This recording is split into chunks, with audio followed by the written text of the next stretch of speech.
राधे राधे दोस्तों। हम लोग डॉक्टर नगेंद्र की बुक से वाचन कर रहे हैं और इसमें पूर्व पीठिका चल रहा है। पूर्व पीठिका में काल विभाजन और नामकरण। तो काल विभाजन में आगे देखिए, रेने बेलक ने अपने निबंध में इस मिश्रित पद्धति की आलोचना की है।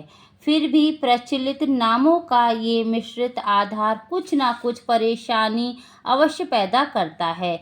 सुधारवाद चर्च के इतिहास से आया है। मानवतावाद मुख्यतः प्राचीन मानवीय विधाओं के इतिहास से, पुनर्जागरण कला के इतिहास से, प्रजाधिपत्य और पुनः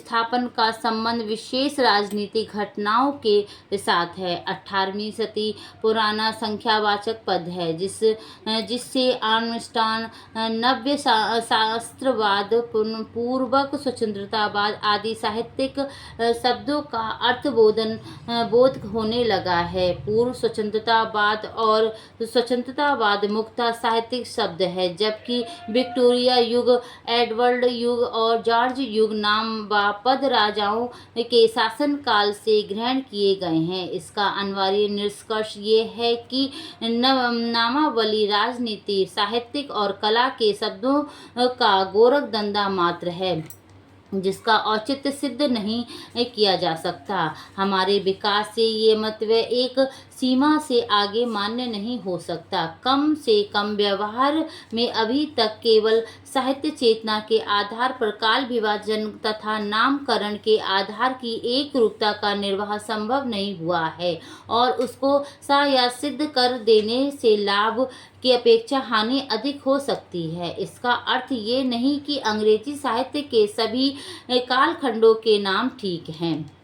एडवर्ड, जॉर्ज आदि राजाओं अथवा प्रजाधिपत्य, पुनः स्थापन आदि राजनीतिक घटनाओं के नाम पर साहित्य के इतिहास का नामकरण तो एकदम असंगत है, क्योंकि ये नाम व पद किसी प्रकार की साहित्य चेतना की व्यंजना नहीं करते, किंतु विक्टोरियन शब्द व्यक्तिवाचक न रहकर एक विशेष जीवन दृष्टि और साहित्य चेतना का वाचक बन गया है। अब वह इतना अधिक अर्थ गर्वित हो गया कि उसके स्थान पर किसी दूसरे शब्द का प्रयोग करने से अनावश्यक भ्रांति ही हो सकती है। इसी प्रकार सांस्कृतिक नाम व पदों की भी अपनी सार्थकता है। ब्लैकल द्वारा साहित्य चेतना पर बल दिया जाना ठीक है। नामकरण के लिए प्रमुख साहित्य प्रवृत्तियां का आधार ग्रहण करना अधिक संगत है, किंतु प्रत्येक स्थिति में किसी युग की साहित्य चेतना का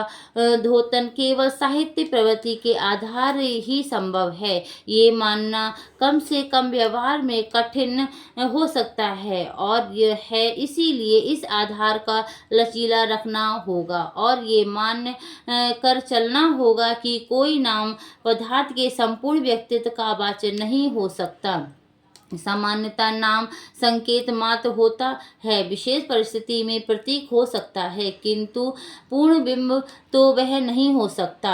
इतिहास भी नाम का आधार प्रतीक के रूप में करना ही अधिक संगत है, और जहाँ ये संभव ना हो वहाँ संकेत मात्र से काम चल सकता है। नाम से अशुद्ध या अस्पष्ट प्रतिकारक भरने या उसे बिंब का रूप प्रदान करने की चेष्टा व्यर्थ है।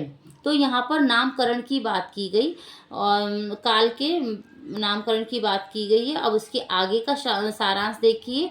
उक्त विवेचन का सारांश ये है। नंबर 1, अब इसका सारांश देखिए क्या है। काल विभाजन साहित्य प्रवृत्तियों और रीति आदर्शों की सामान्यता के आधार पर होना चाहिए। दूसरा इन्होंने क्या बताया है, युगों का नामकरण यथासंभव मूल साहित्य चेतना को आधार मानकर साहित्य प्रवृत्तियों के अनुसार करना चाहिए, किंतु जहाँ ऐसा नहीं हो सकता वहाँ राष्ट्रीय सांस्कृतिक प्रवृत्ति को आधार बनाया जा सकता है, या फिर कभी कभी विकल्प न होने पर निर्विशेष कालवाचन नाम से को भी स्वीकार किया जा सकता है। नामकरण में एक रूपता काम्य है, किंतु उसे सायास सिद्ध करने के लिए भ्रांतिपूर्वक नामकरण उचित नहीं है। नंबर 3 इन्होंने क्या बताया, युगों का सीमांकन मूल्य प्रवृत्तियों के आरंभ और अवसान के अनुसार होना चाहिए, जहाँ साहित्य के मूल स्वर अथवा उनकी मूल चेतना में परिवर्तन लक्षित हो और नए स्वर एवं चेतना का उदय हो, वहाँ युग की पूर्व सीमा और जहाँ वह समाप्त होने लगे वहाँ उत्तर सीमा